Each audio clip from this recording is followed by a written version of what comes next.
कानून व्यवस्था सुनिश्चित करने वाली सभी एजेंसियों को अलर्ट पर रखा गया है। हालात का फायदा उठाने वाले झूठ फैलाने का प्रयास करेंगे। दुनिया में जो कठिन हालात बने हैं उनका प्रभाव लंबे समय तक बने रहने की आशंका है। हम कोरोना के समय भी एकजुटता से ऐसी चुनौतियों का सामना कर चुके हैं। कानून व्यवस्था सुनिश्चित करने वाली सभी एजेंसियों को अलर्ट पर रखा गया है। कोस्टल सिक्योरिटी हो, बॉर्डर सिक्योरिटी हो, साइबर सिक्योरिटी हो, स्ट्रेटेजिक इंस्टॉलेशंस हो, सबकी सुरक्षा को और मजबूत किया जा रहा है। अध्यक्ष जी, इस युद्ध के कारण दुनिया में जो कठिन हालात बने हैं उनका प्रभाव लंबे समय तक बने रहने की आशंका है। इसलिए हमें तैयार रहना होगा, हमें एकजुट रहना होगा।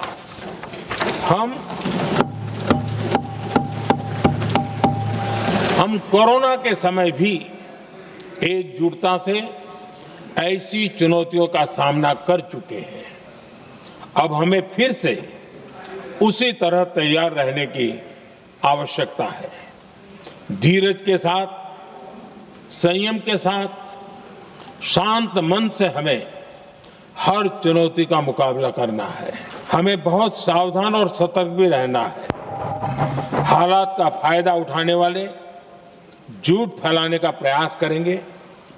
ऐसे लोगों की कोशिशों को सफल नहीं होने देना है। मैं देश की सभी राज्य सरकारों से भी इस सदन के माध्यम से आग्रह करूंगा, ऐसे समय में कालाबाजारी करने वाले, जमाखोरी करने वाले एक्टिव हो जाते हैं। इसके लिए कड़ी मॉनिटरिंग जरूरी है। जहां से भी ऐसी शिकायतें आती हैं वहां त्वरित कार्रवाई होनी चाहिए।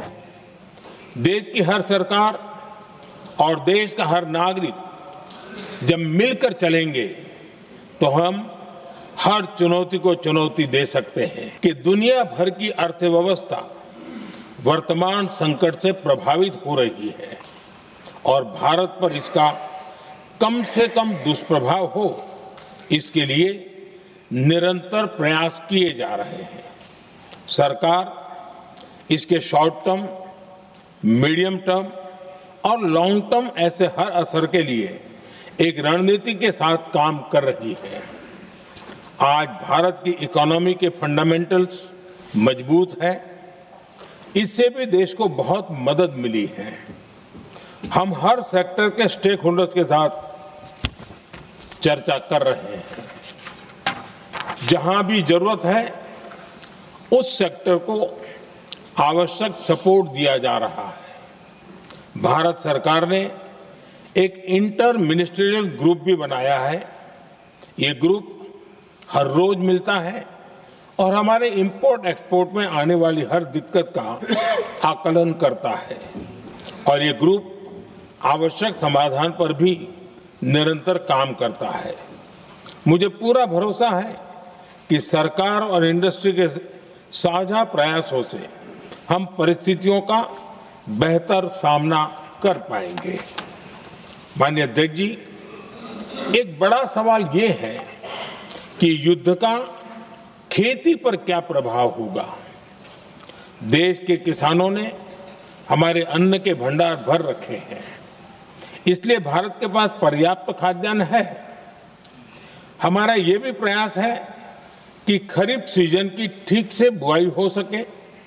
सरकार ने बीते सालों में आपात स्थिति से निपटने के लिए खाद की पर्याप्त व्यवस्था भी की है। अतीत में भी हमारी सरकार ने दुनिया के संकटों का बोझ किसानों पर नहीं पड़ने दिया था। अगर आप ये वीडियो YouTube पर देख रहे हैं तो हमारे चैनल को सब्सक्राइब कर बेल आइकन दबाएं और Facebook पर देख रहे हैं तो हमारे पेज को लाइक करें।